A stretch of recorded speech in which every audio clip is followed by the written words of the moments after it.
ሚኪ ምን ማለት እንዳለብኝ አላውቅም። ማርቲ እኔ ምርጥ ጓደኛዬ እንደሆንሽ ነው የማውቀው። ሰው ተሻለ አይደል? ምርጥ ጓደኛዬ እንደሆንሽ አውቃለሁ።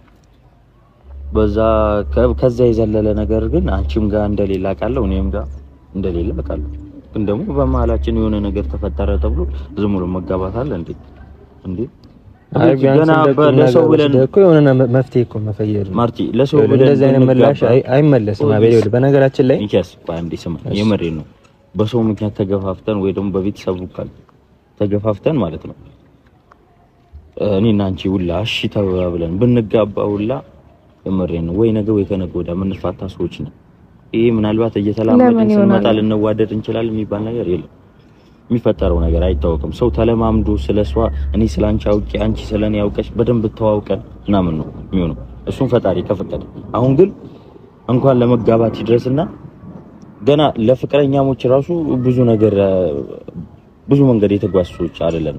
ገብቶሻል? ጓደኛሞች ነን እኔና አንቺ ገና ማለት ነው።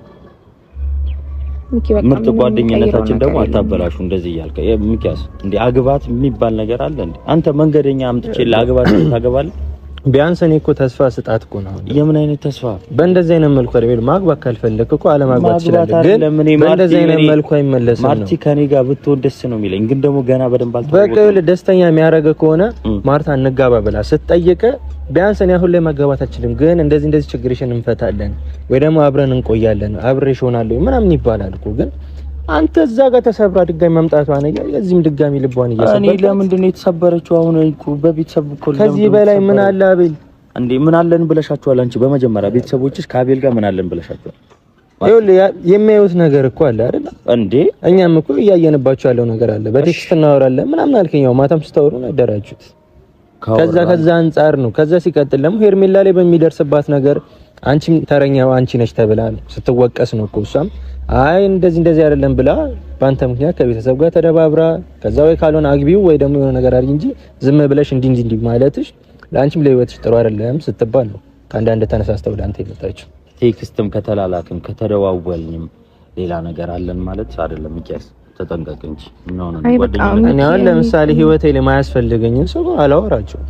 በርግጥ ነገ ህይወቴ ላይ የሆነ ቢዝነስ የሚሆን ለሆነ አላማ የምፈልጋቸውን ሰዎች እንጂ ያን የማይጠቅመኝን ሰው አውርቼ ምን ያደርግልኛል? ህይወቴ ላይ ነገ የሆነ ነገር ላይ ለውጥልኝ። ግን ይሄ ደግሞ መፈላለጋችሁ ነው የሚያሳያችሁ። አሁን እዚህ አስደንጋጭ ነገር ስንነግር በቀላሉ እንደዚህ አይሆንም ምናምን ብለህ ነገር መደመደመው ነገር አይደለም። በርግጥ ረጋ ብለህ አንተ ማስበበት እሷም ጊዜ ስጣትና በደንብ እንድትታያት እላለሁ። ሌላ ምንም እላችሁ ነገር የለም። እሺ ለማንኛውም እኔ በደንብ ላውራ ላስብበት ከራሴ ጋር ላውራበት። በቃ እናስጨንቀው ችግር የለም። አይ መሄዱ ሳይሆን እኔም ላውራበት እናንተም በደንብ አስቡበት ማለት ነው። እኔም እላችሁ በቃ አንተም ተረጋግተህ ነገር አስብበት። አሁን ባንዴ ስለተነገረ ባንዴ የምትወስንበት ነገር አይደለም። ሰርግ ማለት እንዳልከውም የቃቃ መጫወቻ ምናምን ነገር ሳይሆን የምታስብበት ነገር ነው። ግን ካንተ የምጠብቀው ምላሽ እንደዚህ አይነት አልነበረም። በእርግጥ ግን አንተም ረጋ ብለህ አስብበት። እሷም ጊዜ ትሰጣለች እና ይሄ ነገር ደግሞ ላንተና ለሷ ጠቃሚ ነገር ነው እንጂ ለኛ ጥቅም አይደለም፣ ለጠላቶቻችን ጥቅም ምናምን አይደለም። ግን ለእናንተ ጥቅም ሲባል ይሄን ነገር ረጋ ብላችሁ አስቡበት። እሺ ማርቲ ደውዬ ነው በደንብ አወራሻለሁ። እሺ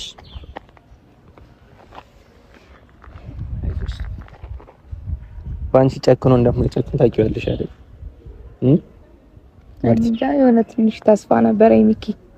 አይ አሁንም ቢሆን ተስፋ እንዳትቆርጪ። በእርግጥ ተስፋ የሚያስቆርጥ ነገር አይደለም። በእርግጥ እንግዳ ነገር ሆኖበት ነው የተነገረው ነገር እና ስላላመነንም ነው ይመስለኛል እስከ መጨረሻው ድረስ ውሸት ነው የሚል ነገር እየጠበቀ ነው ይመስለኛል። ከኛ አንደበት እየጠበቀው ነበር ከዚህ በፊት ፕራንክ እንደምናደርገው ማለት ነው። አንድም ከዛ አንፃር ነው በሱም አልፈርድበትም። እንግዳ ነገር ነው የተነገረው። ስለዚህ አንቺም ብዙ ውስጥሽ እንዳይደብረው ረጋ ብለሽ የሚመጣውን ነገር ማየት ነው። ምላሹንም ቀስ ብለን እንጠብቃለን ማለት ነው። ስለዚህ ቤተሰቦች በቀጣይ እንገናኛለን ማለት ነው። እንሂዳ